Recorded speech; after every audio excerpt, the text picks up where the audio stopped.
My name is Arthur and I am Review Teller. Today we are discussing 1000 Ways to Make $1,000 by F.C. Minaker. Do you want to know 1000 ways to make $1,000? Do you want to know how widows and housewives succeeded on running their own business? Do you want to know young and unemployed men started earning big? You will learn stories from this book which you can learn a lot from. 1000 Ways to Make $1,000 was originally published in the 1930s. This is a classic, but all its principles still holds true today. The famous author Warren Buffett had this book to thank for inspiring him at an early age. 1000 Ways was made available again for the new generation. First chapter, How to Start Your Own Business. If you want to be an entrepreneur, start your business right now. There's no better time to do it. Do not listen to what people say around you. Do not say, I will start when I get this or that. Surely, you will have obstacles to face, but you should have a lot of guts. Otto Schnaring was only 21 years old. He is determined to start his own business. He thought that there's money in selling candies, so he bought his own candy-making machine. The candies he created did not sell though. Otto made the common mistake that entrepreneurs make. That is, creating the product that they like and not the product that the market likes. Fortunately, Otto realized this soon enough. There are only 3 types of best-selling candies. They are chocolate, caramel and candies with peanut.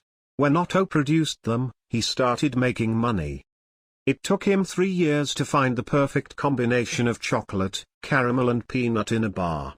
Soon, children and adults alike flocked his store.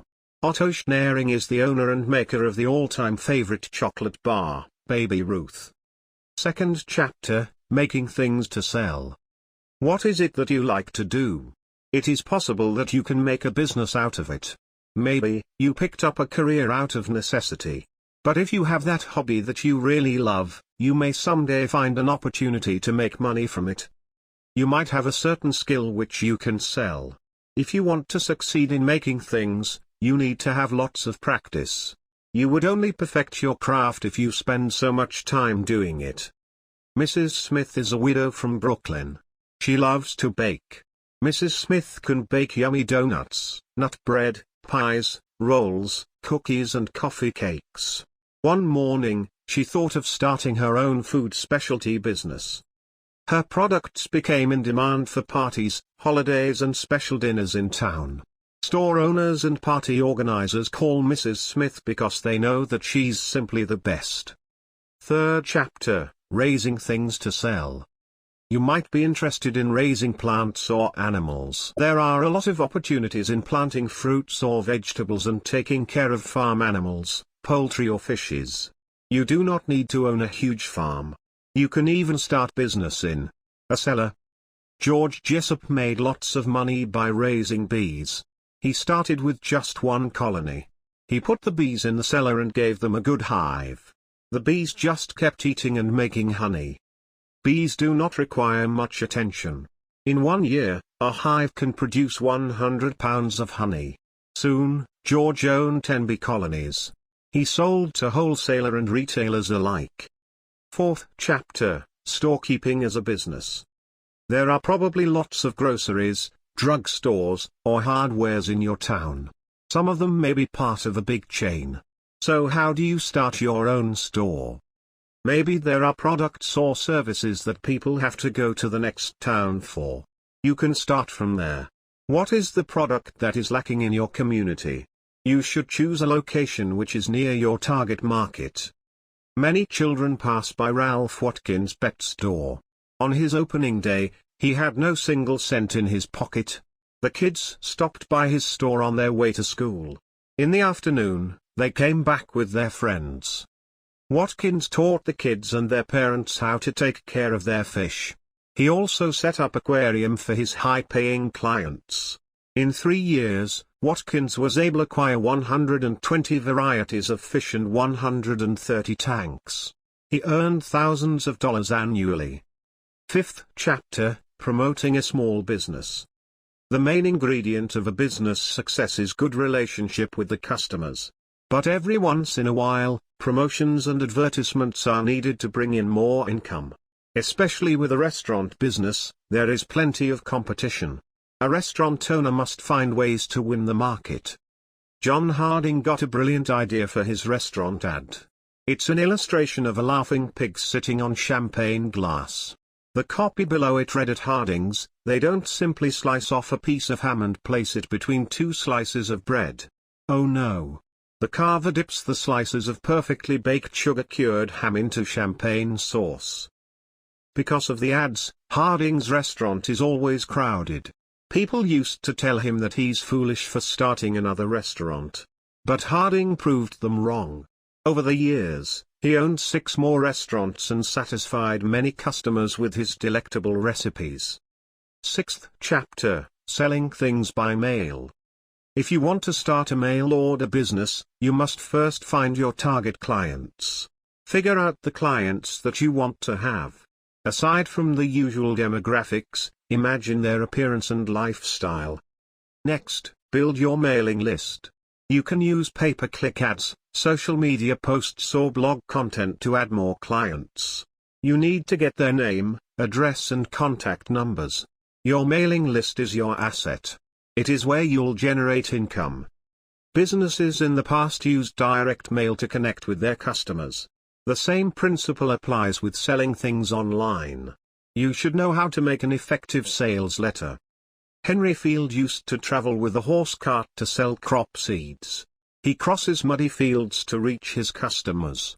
The farmers came to know, like and trust him. When he shifted to mail-order business, more farmers bought seeds from him.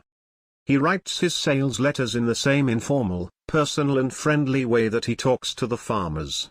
Henry keeps his letters brief and precise. Soon, his business expanded to general merchandise. Henry uses the same approach with his sales letters. 7th chapter, Selling Your Services. If you want to get started in the service business, you have to first ask yourself, what is it that you like to do? What do you do best? Do you have a certain skill or specialty? It is necessary for you to be a specialist. In other words, you have to narrow your field. You need to find your specific niche. In that way, you can improve your skill and master it. You can also eliminate competition. Figure out your niche and be good at it. More importantly, always give good value to your customers. If you offer quality service, people will be willing to pay more.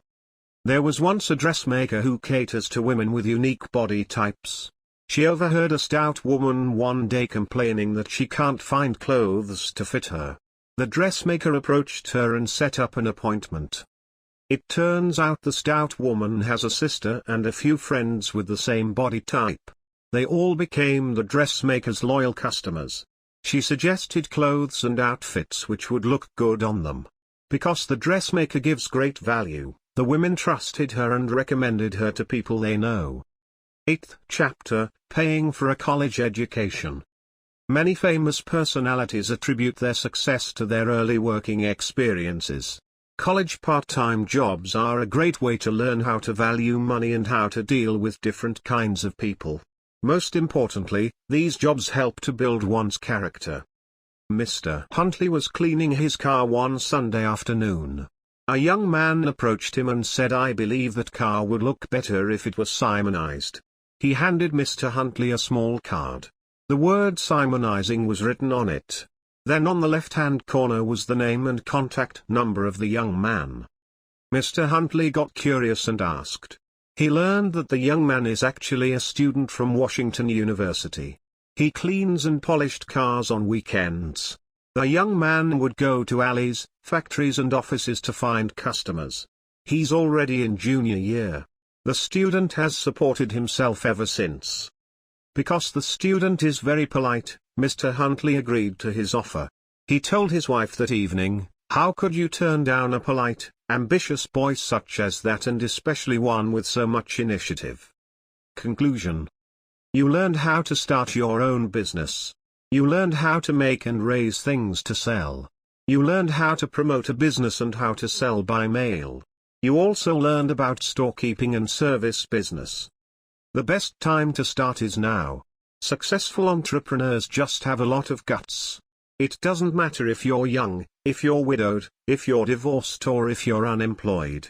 You can start your own business and earn lots of money.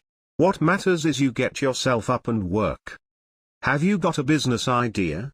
You now know that there are almost an infinite number of ways to earn. There is no shortcut to success. Famous entrepreneurs would not reach that far if they had quit on the challenges they faced. As the old saying goes, winners never quit and quitters never win. That completes our summary today. Thanks so much for listening. If you like the summary, share it with others. Will take care of himself a lot. See you soon with the next summary. Goodbye.